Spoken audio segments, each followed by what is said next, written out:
Hello and welcome to A Sense of Centerville and Washington Township, your place for stories about ordinary and extraordinary residents and places in the Centerville and Washington Township area. I'm Susan from Centerville-Washington History, and I look forward to hearing your story.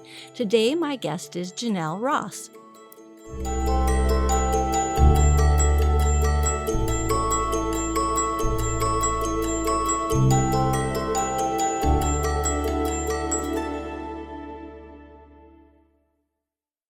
Jenell Ross is the daughter of Robert Paul Ross Sr. and Norma J. Ross. Her father, Bob, became the first Black automobile dealer in the state of Indiana, Ohio, Kentucky, and West Virginia.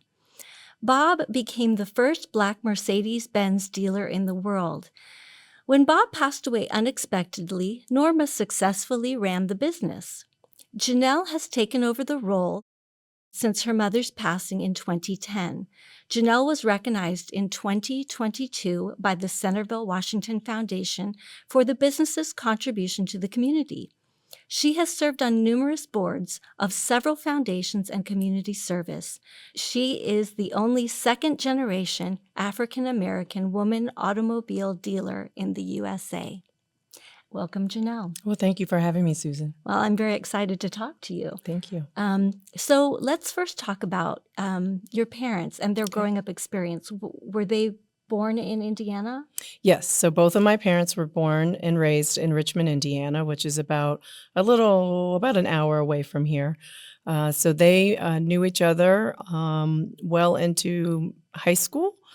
And as a result of their relationship, they both decided to come to Dayton after my mother graduated from Earlham College in Richmond, Indiana. And my father worked at Desi, actually, way back when, and also was an appliance salesperson prior to getting into the automobile business.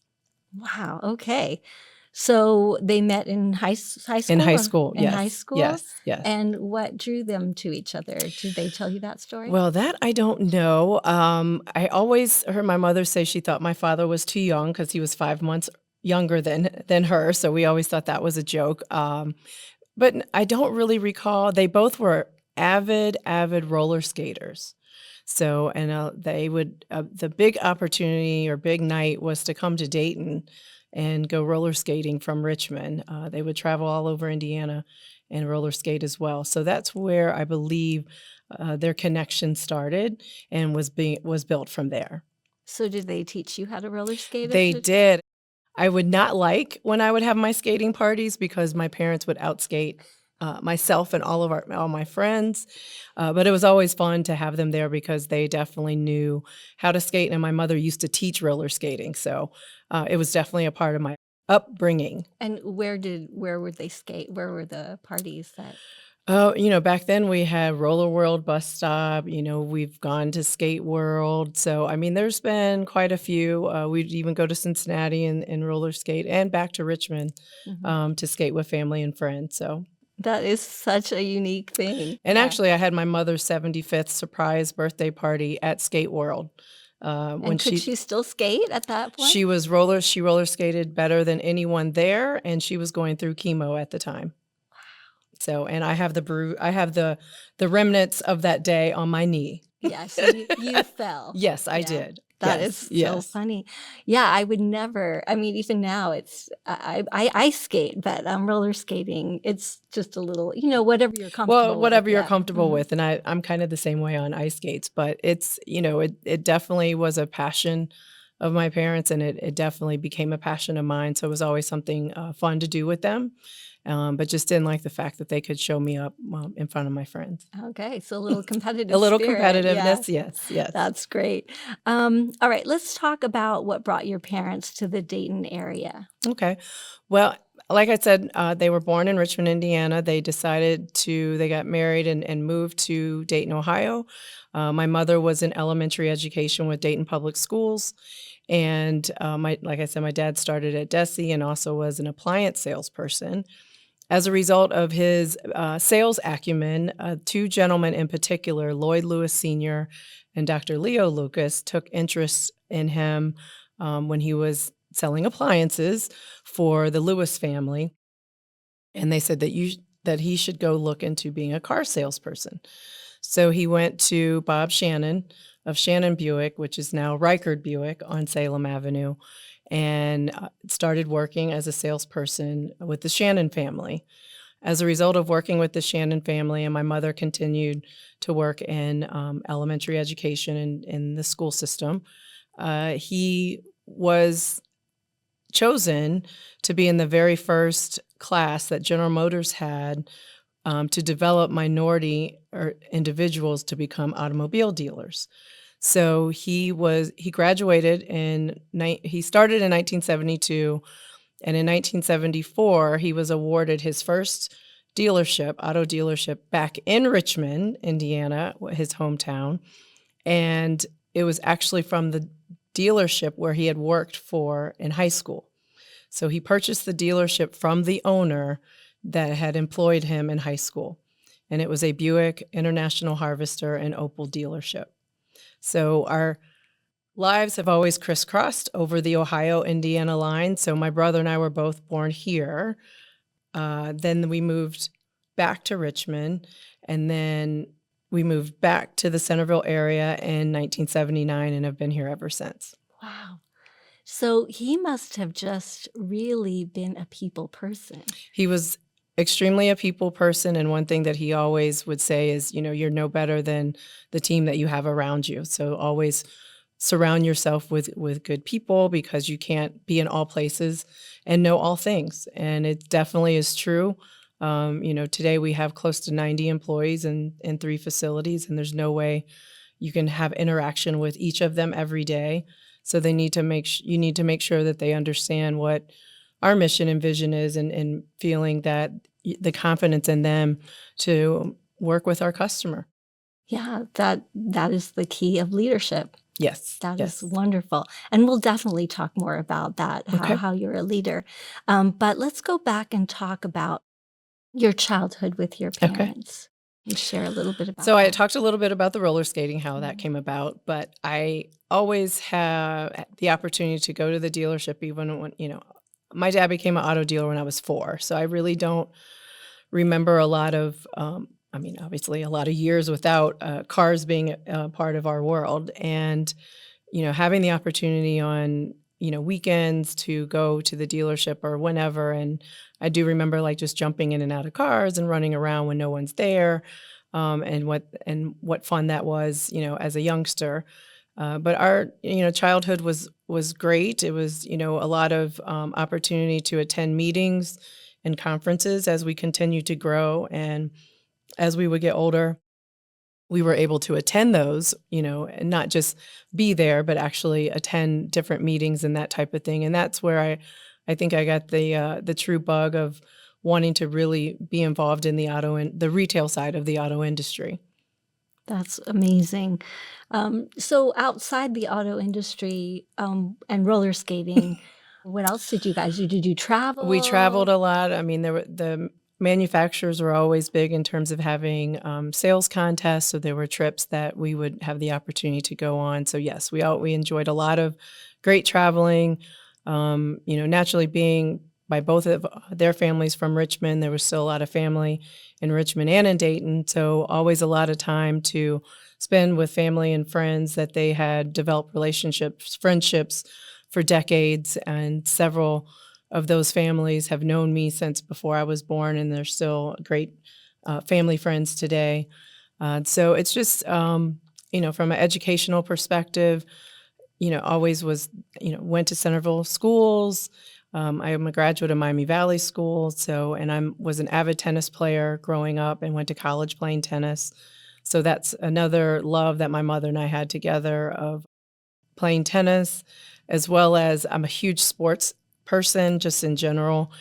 So that's where I would always enjoy going to football games with my dad and doing different things centered around sports as well.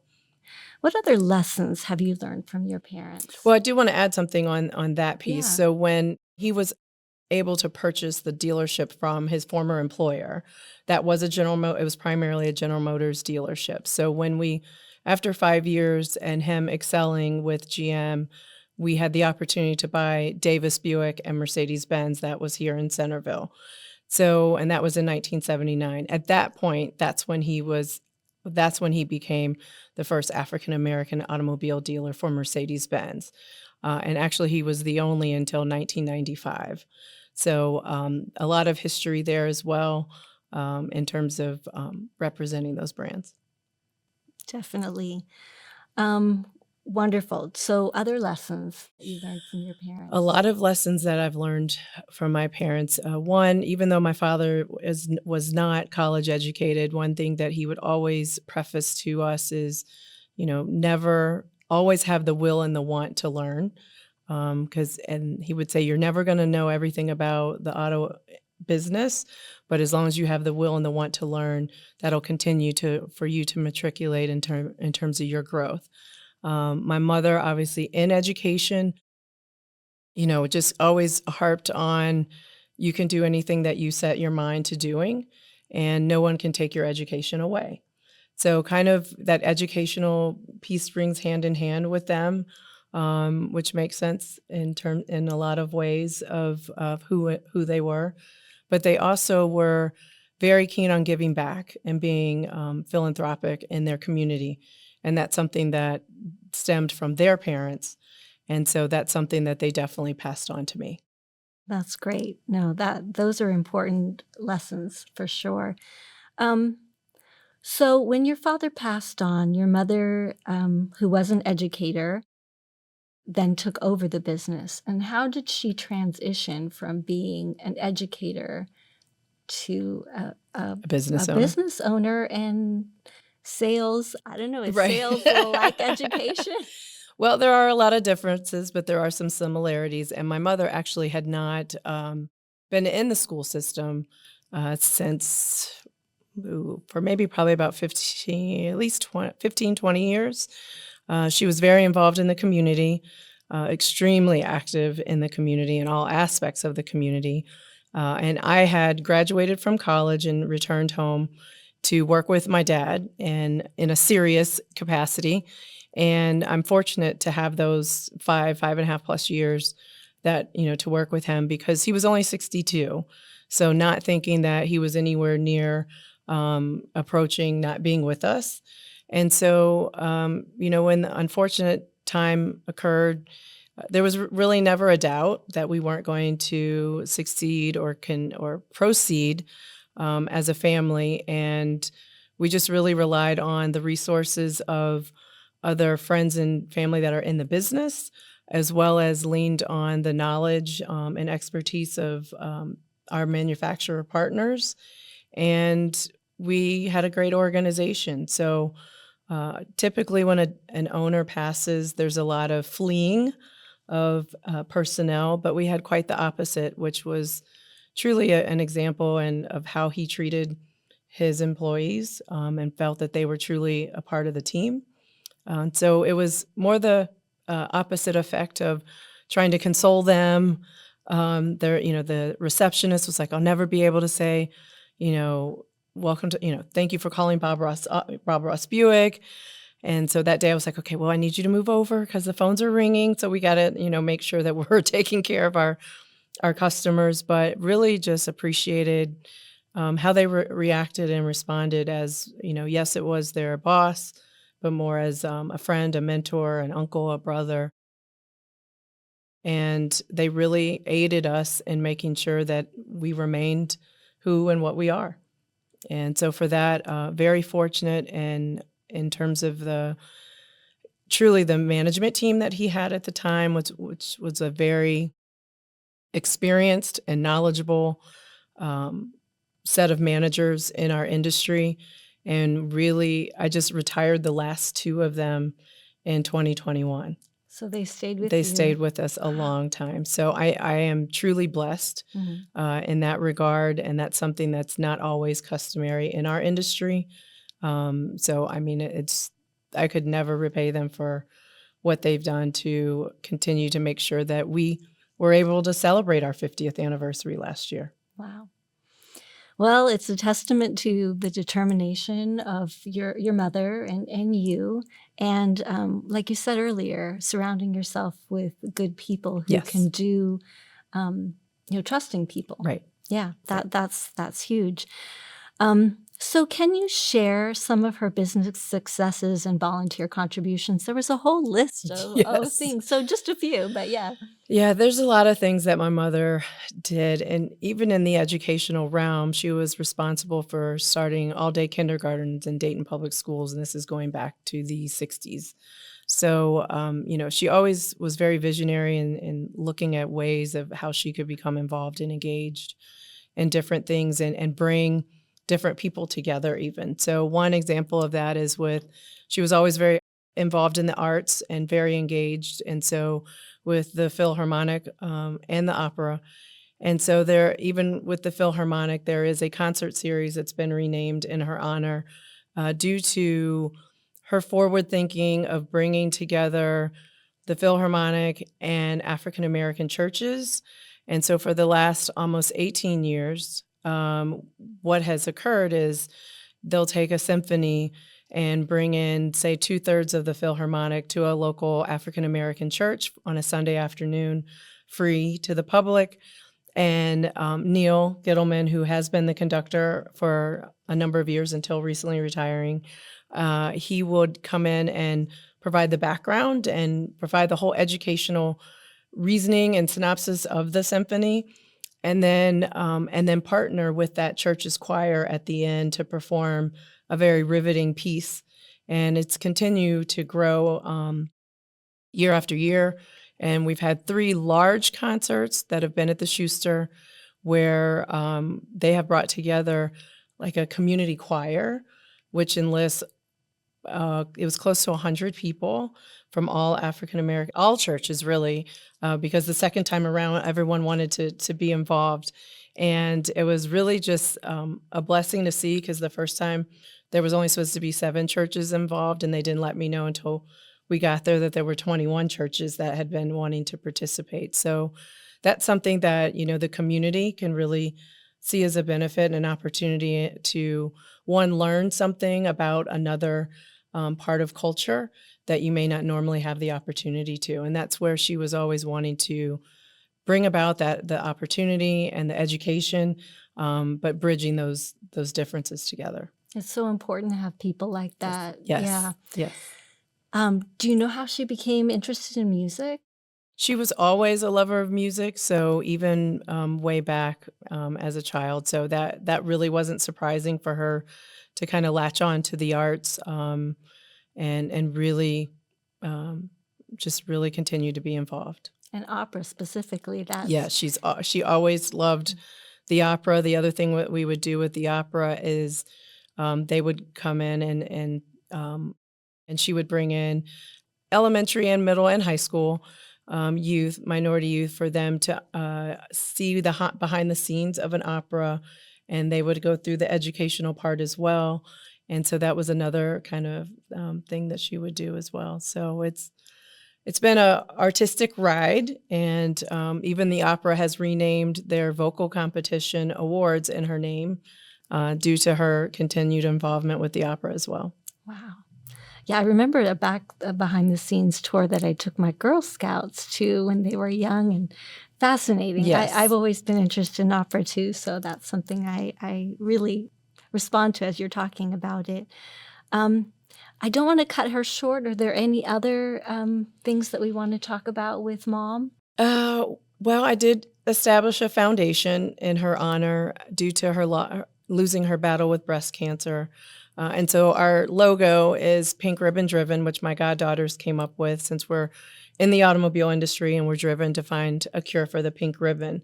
So the pink ribbon driven is our trademark under the Norma J. Ross Memorial Foundation, where we focus on breast health as well as naturally educating our youth and providing opportunities in the community for youth. So kind of not a two-prong approach, but we've really settled in on the preventative side for breast health and really trying to create better awareness and education around the importance of mammograms and annual screenings and what that can do to help ward off a later stage diagnosis by not being consistent.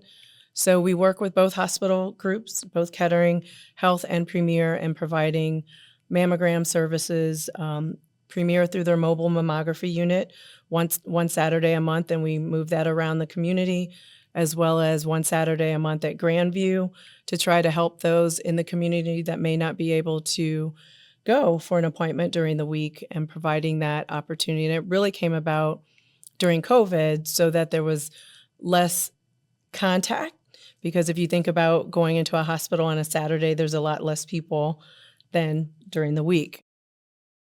So regardless if the person is insured, uninsured, some insured, we will work with them to make sure that their screenings get done. Not to say that we do not support those that are going through their journey while needing financial aid. We also help with research, and we're just really here to see what all we can do to help put an end to breast cancer, as well as working with all the different school systems and different ideas of what we can do for education. Last year, we donated over 500 books that came from our customers during our 50th anniversary celebration. If they brought in books, we provided them with discounts for their services. And in turn, we donated all those books to the schools that she taught at, the first 3 schools that she taught at in Dayton Public Schools. So just a lot of good, where we kind of can bring the educational piece back in on both sides.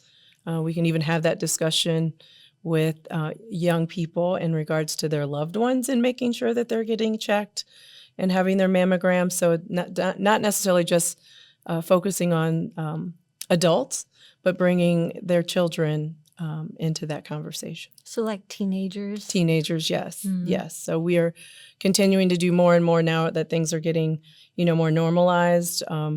And we also bring small groups in and do comfortable conversations, because a lot of times people may not want to speak about their breast health, or maybe they're not knowing as much as they feel that they should. So bringing them in a small group with a professional is a way that we can conquer their fears, as well as provide them more information and help them as well. So we have a lot of different things that we do, but just happy to be able to support and help those in our community. Yeah, so is when you're talking about going into schools, is that something you do, or you have a group that does that? So I do have an executive director of the Norma J. Ross Memorial Foundation, Sybil Martin, but we do have a volunteer team. I will go as well, and it's been nice that even my members of our Bob Ross Auto Group team support us and assist where they can. It could be loading things, it could be attending, it could be helping us, take things down once we're finished. Everyone's really kind of just stepped in when not even having to ask, when we need to move cars so the mobile unit can fit properly on the site. And even we have a whole line of merchandise apparel for men and women. My employees are wearing it all year round. So it's just nice because people do notice the pink ribbon, and it doesn't have to be in October. It is a 365-day-a-year need, and to educate. Every time I've seen you, you've dressed in pink. Do you always dress in pink, or is I do not? Okay. No, I do not. I'm just curious. So I have had to up my pink game, though. So yes. Yeah. So anytime you see something you like in pink, yes, I'm trying to make sure it's incorporated. Yeah. Well, no, and that visual reminder is a great thing to associate with the foundation. Yes. Yeah, and the cause as Right. well. Well, I appreciate that. Let's go back to the business. Okay. But I loved what we've talked about, and we'll go back to Okay. that. Talking about what made you want to carry on the legacy, the business legacy. Well, I think I stated that, we had the conversation when my father passed, and we were very determined to want to continue to proceed and move forward with the organization. At that point, I had, by growing up in the business, whenever I had the opportunity to do like a special project or paper or anything, 9 times out of 10, I centered it around the automobile industry, because one, it would give me the opportunity of learning something new. And sometimes my dad would even take those papers or projects in and have me go over them with, management, or however it was applicable to someone on the team. So, I definitely, even when I went away to college, I started at Florida A&M University and then transferred to Emory, where I graduated in Atlanta, and, would pay attention to advertisements on the TV and the radio and all those kind of things and would say, "Hey, Dad, why don't we just move everything to Atlanta?" And he was like, "Yeah, it doesn't work that way." But as I continued to, as you get older and you look at things differently and the projects and papers have a different, meaning and understanding, having the opportunity to work summers and vacations, and really see some of the behind the scenes. I mean, I truly had the desire and want to continue to learn more and to be involved in the industry. And at one point, when I came home from college, I had decided I was going to take a management training program at Cincinnati Bell. And my dad was like, "Oh, you will not. You'll be here Monday morning at 8:00." And he had been kind of under the, you graduated from Emory, the car business, is that something you really want to, do as a career? And, early 90s, it wasn't necessarily a need to have, an undergraduate degree. But, I just think there was some maybe not inferiority, but just by him not being a college grad, that he wanted me to do something else. Not that he wasn't successful, but I just really kept harping on that I wanted to. So I knew that if I brought something to him about going somewhere else, he would not like that. So then he put something in my lap where I had to create the entire customer relations department. And I said, "Well, I don't know anything about that." He said, "Well, you went to Emory, you graduated, you should be able to figure that out." I was like, "Okay," and then left out of town on a meeting and said, "When I get back, we'll discuss what you have planned." And I was like, "Okay." So that was kind of At this operation point, by you're fire. 20, 21, 23, yeah. yes, 22, 23, 22. And, but that was kind of, the start. But then when he passed, it was, there was a lot of negativity of people saying we'd never make it. I didn't know what I was doing. My mother didn't know what she was doing. My brother didn't know. I mean, so it was sometimes, when you get that negativity, that kind of continues to push you in a more positive direction. And that's really, what I needed to stay focused and knowing that we could do it. And it's almost 28 years later. So we're still here. So they haven't pushed us out yet. Yeah, and it sounds like you have a competitive spirit, Just with a little your bit. tennis playing. So people telling you couldn't do something Correct. goes the other direction for you, Correct. while maybe somebody like me would be like, "Well, maybe I can't." But and since we're talking about some struggles, what are some of the struggles that your father faced or your mother faced or even you face? I think one thing is, he became a dealer in 1974, and there was very few African American automobile dealers at that time. So that in itself, he faced many obstacles in overcoming. By him being the first for Mercedes, with a European company in the late 70s, it was quite different. And so there's just a magnitude of obstacle. I mean, I know there's more obstacles that I have no idea what he faced, but just continue to meet them head on, and rise to the occasion. And the same thing with my mother. She definitely was just steadfast in wanting us to, again, learn all we could, but continue to grow, and knew the importance of our team and what that means, and making sure that we had the right people in place. And so we were very fortunate to have that great team, that great support from the community, and saw us as a value add and a need. And so I think those are some of the things that really helped continue to drive us. Yes, that put her in a number of firsts as an African American woman, but fortunately we had a very good, which I call her another godmother, who her and her husband went into the business around the same time as my parents in the early 70s. And she too had become an automobile dealer in Detroit. So I didn't, I'd grown up with seeing this woman rise to the occasion. So why couldn't my mother be president? Why couldn't I become the dealer principal. So I just didn't see it as as a barrier. But knowing that there's a lot of people that don't understand that or don't or can't appreciate that. So, for me, over the last 28 years, I've had to attend a lot of meetings, a lot of seminars, a lot of conferences where the only person in the room looks like me, either male or female. And I get met with some resistance and then a lot of questions on how I'm able to be in the room.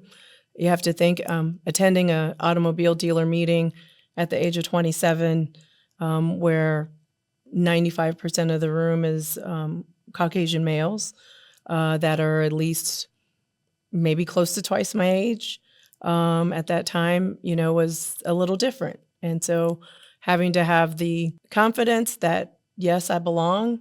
No, I don't know everything, but I know they don't know everything either.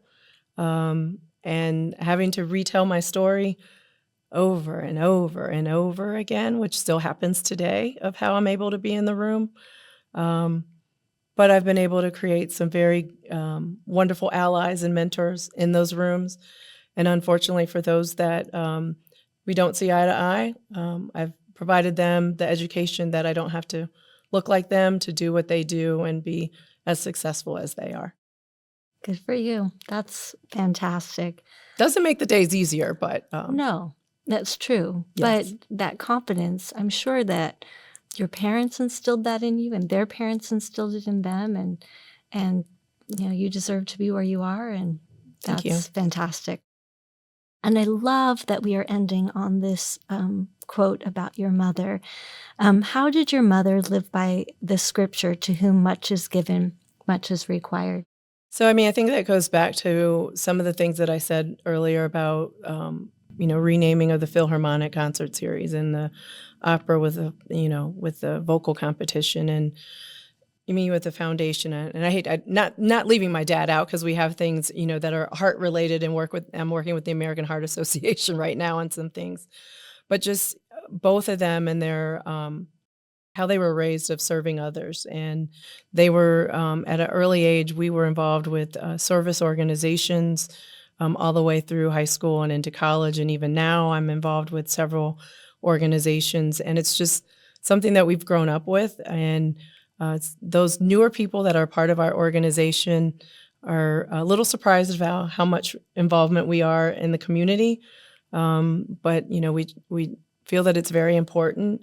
And that's what makes our community thrive, is for those people and organizations that are in a position to be able to give back and bring others in to the table. So that is truly her. She was always looking to see how she could be the betterment of something or someone, as well as my dad too. And it's just something that they instilled in me.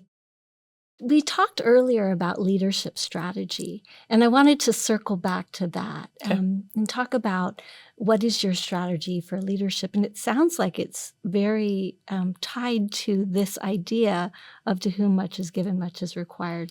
So, there is, in terms of servant leadership, and one thing that I do think, because of how I really was thrusted into, a leadership role at such an early age.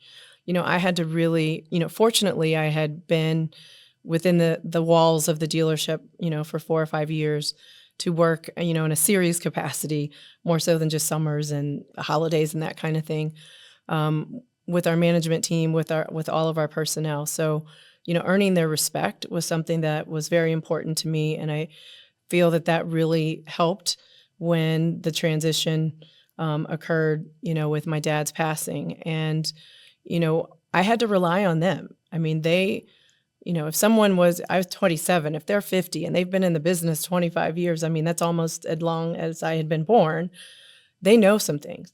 And if they had been with us that entire 25, close to 23 years at the time that he passed, they saw things that, what happened in 79 that was different in 89, that was different in 95, that, we may have looked at or done. So I really utilize them.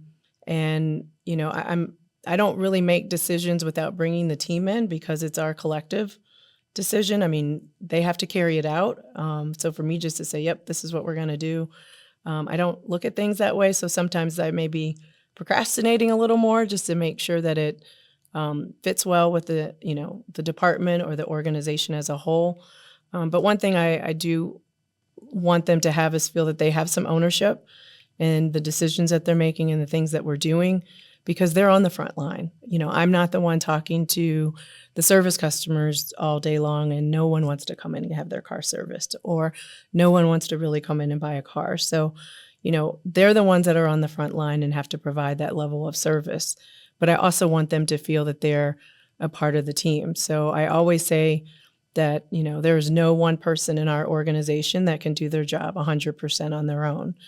It has to be, coupled with something or someone else in order to make that happen. So that's where I just feel that it's, I'm a part of the team.